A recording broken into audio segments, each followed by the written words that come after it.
বারবার বলা সত্ত্বেও এই যে এগুলি হচ্ছে না, তাই না? এখন আমরা ম্যাজিস্ট্রেট দিয়ে তাদেরকে আইনের আওতায়, শাস্তির আওতায় আনা ছাড়া তো কোনো উপায় দেখতেছি না। শহরটাকে তো আমাদেরকে রক্ষা করতে হবে। এখানে শুধু ময়লা ফেলতে এরা সমস্ত এরিস মশার লার্ভা আমি দেখতে পাচ্ছি। জলাবদ্ধতা নিরসনে এবার ভিন্ন ও অভিনব পদ্ধতি অবলম্বন চট্টগ্রাম সিটি মেয়রের। বাড়ি বাড়ি গিয়ে মালিকদের করছেন ফোন, সতর্কতার পাশাপাশি দিচ্ছেন নানা সচেতনতামূলক নির্দেশনা। উদ্দেশ্য নগরবাসীকে জলাবদ্ধতা নিরসন ও মশাবাহিত নানা রোগ থেকে রক্ষা।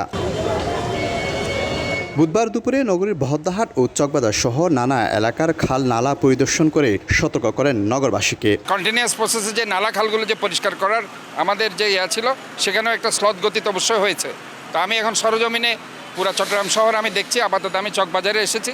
একটু আগে বহদ্দারহাটে আপনারা দেখেছেন, আমার সামনে বাসা থেকে ওইখানে আপনার ডোমখালের মধ্যে একটা ময়লা ফেলা সতর্ক করেছি এবং তাদেরকে বলেছি যে ম্যাজিস্ট্রেটের মাধ্যমে তাদেরকে আমি পানিশমেন্টের আওতায় আনবো। আমি চাই যে প্রথমে গণসচেতনতা বৃদ্ধি করে কেউ যাতে খালের, আমরা কন্টিনিউয়াস প্রসেস ক্লিন করছি, কিন্তু যারা ইচ্ছা করে ময়লাগুলো ফেলছে তাদের ব্যাপারে আমরা বলতে চাই যে শহরটাকে যদি ভালোবাসতে না পারেন তাহলে অবশ্যই আইনের গতিতে চলবে এবং সেখানে ম্যাজিস্ট্রেট আসবে, তারা তাদের ব্যবস্থা নেবে। আমি বিভিন্ন রাস্তায় গিয়েছি, এখন আমি যাব বেশ কয়েকটা রাস্তায়। যে রাস্তাঘাটের সংস্কারটা ভেরি ইম্পর্টেন্ট আমাদের জন্য, কারণ রাস্তাঘাটের সংস্কার যদি না হয় তাহলে পরে সেখানে বিভিন্ন ধরনের অ্যাক্সিডেন্ট প্রবণতা আবার বৃদ্ধি পেতে পারে।